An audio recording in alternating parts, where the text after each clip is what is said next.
कि आज से मैं शुद्ध भोजन करूंगी, सप्तम प्रतिमा के व्रतों का पालन करूंगी। कठोर तपस्विनी हो गई। घर में रहकर एक टाइम भोजन, गर्म पानी पीना, रात्रि में मौन रखना। 2 साड़ियों का जिन्होंने नियम ले लिया, 2 वस्त्र से ज्यादा मैं अपने जीवन में नहीं रखूंगी। घर में रह करके जिसने सन्यासिनी का जीवन जी लिया, चटाई पर सोना प्रारंभ कर दिया, घास पर सोना प्रारंभ कर दिया, अंतराय पालने लगी और अपना भोजन खुद बनाती। किसी बहू से कह दिया, तीनों बहुओं से, कि मैं भोजन बनाऊंगी, पहले तुम खाओगी और तुम्हारे बाद मैं भोजन ग्रहण करूंगी। 16 का भोजन बनने लगा, शुद्धि का भोजन बनने लगा। और जब तक हमने देखा है, वो जब तक ग्रस्त जीवन में रही, 3 में से किसी बहू ने उन्हें खाना नहीं परोसा होगा। जब भी भोजन बनता था, अपने हाथ से वह बहुओं से कहती थी कि तुम भी पराए घर की बेटियों हो, आओ मां का फर्ज है पहले तुम्हें भोजन कराओ। पूरा घर भोजन करता था, उसके बाद पूर्णिमा देवी अपना भोजन ग्रहण किया करती थी। ऐसे परिवार संभाले जाते हैं, ध्यान रखना। कोई भी काम होता था, बहुओं को आगे कर देती थी, खुद पीछे हो जाया करती थी। अपना जीवन जिन्होंने बहुओं को महान बनाने में लगा दिया।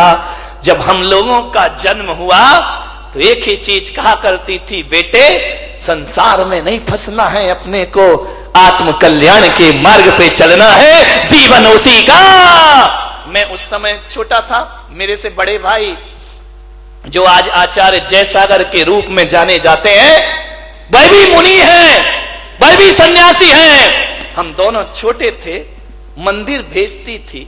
मंदिर कितना दूर था, यहां से मान लो सामने का गेट, घर से ही भगवान दिख जाया करते थे। घर के सामने ही मंदिर बनाया था और मंदिर के ठीक सामने इनकी बैठक हुआ करती थी। जब भी दृष्टि पड़ती थी, चंदा प्रभु भगवान पर उनकी दृष्टि पड़ती थी, कोई गलत काम मेरे से ना हो जाए।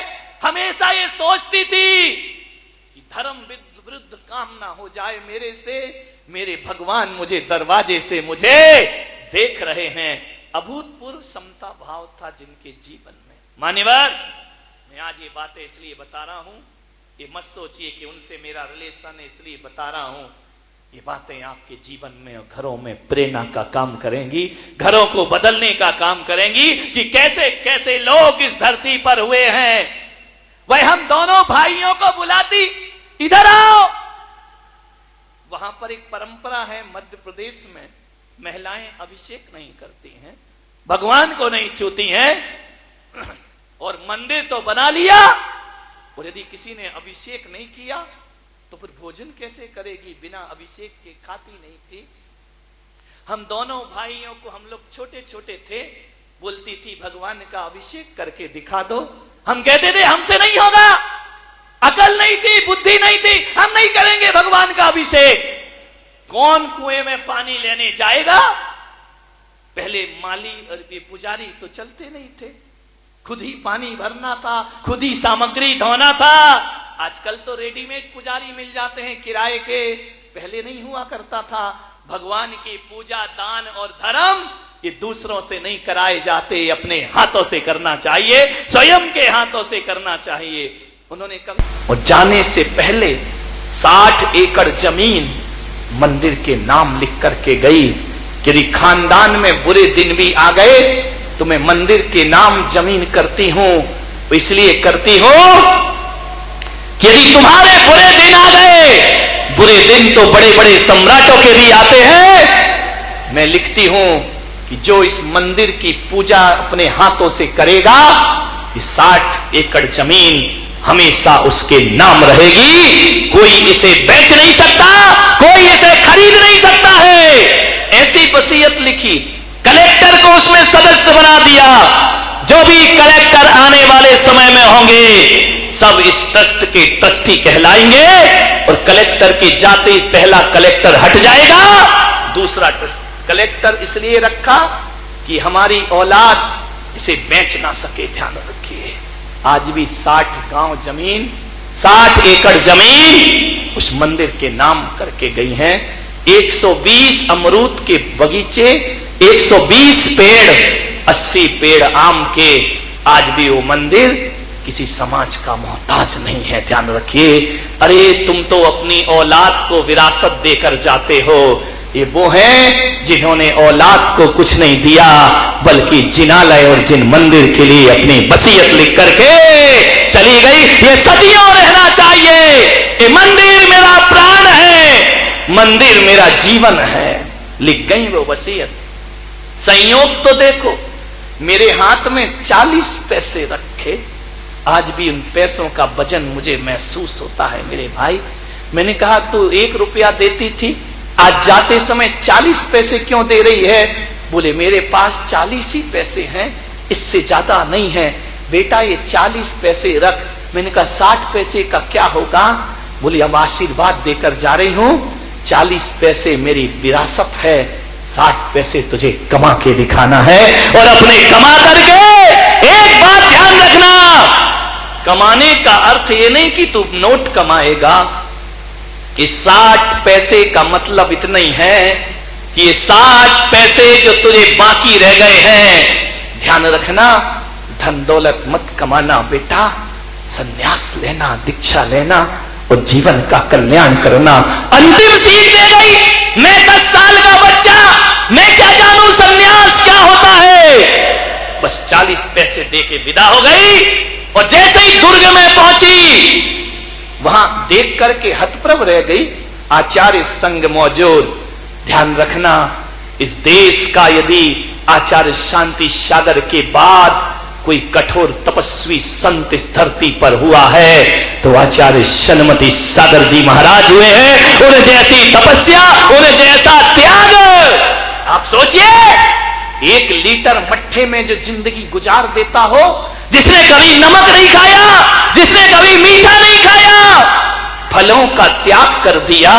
और ध्यान रखना, कभी 8 दिन में आहार लेते, कभी 10 दिन में आहार लेते।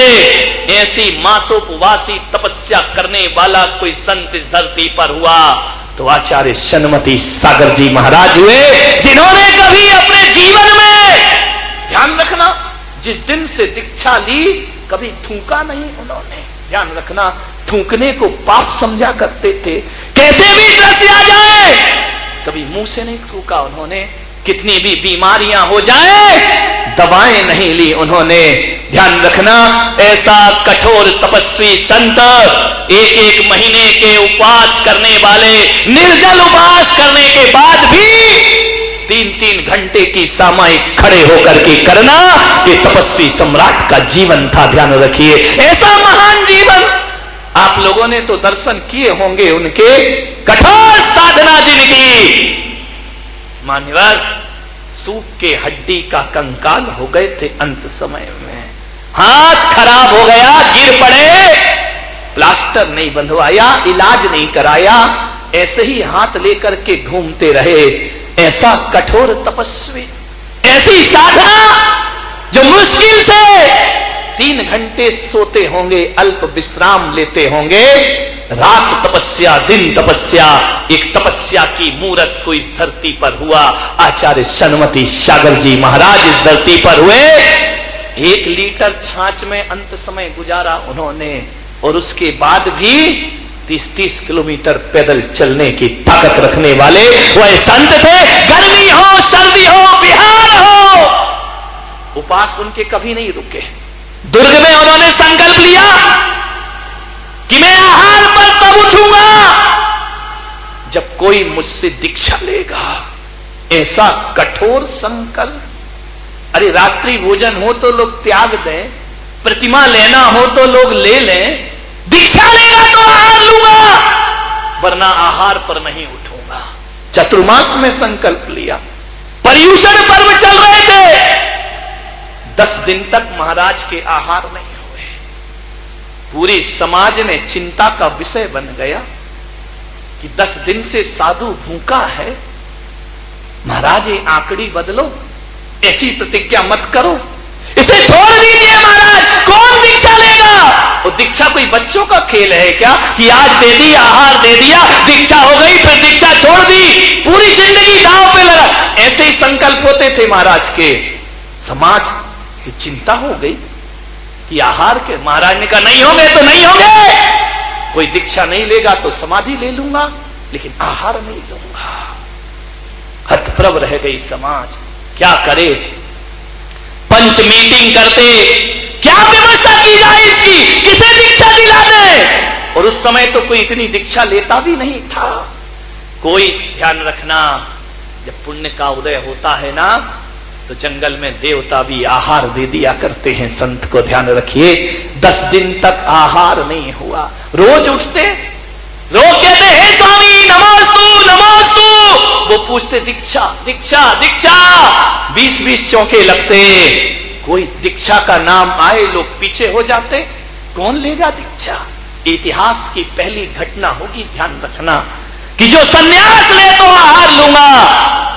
जब मेरे ग्रस्त जीवन की दादी वहां दर्शन को पहुंची, उन्हें पता चला कि 10 दिन से आचार्य ने आहार नहीं लिया है,